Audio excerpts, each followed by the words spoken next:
যুক্তরাজ্যের ভেতরে গোপন ছায়াযুদ্ধ চালাচ্ছে ইরান, যা শুধু তেহরানের ওপর আরোপিত নিষেধাজ্ঞাকে অকার্যকর করার মধ্যেই সীমাবদ্ধ নয়, বরং এর পরিধি আরও বিস্তৃত।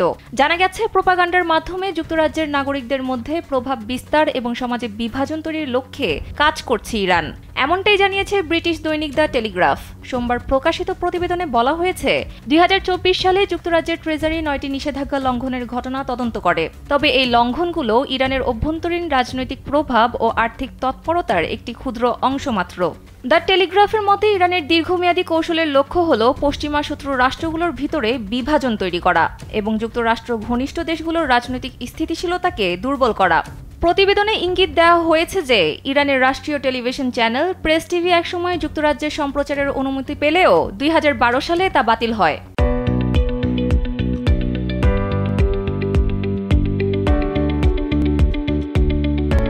তবুও অনলাইনে থেমে নেই তাদের প্রচারণা। ইসলামিক হিউম্যান রাইট কমিশন IHRCর মতো কিছু লন্ডন ভিত্তিক সংগঠনের কথাও প্রতিবেদনে উল্লেখ করা হয়েছে।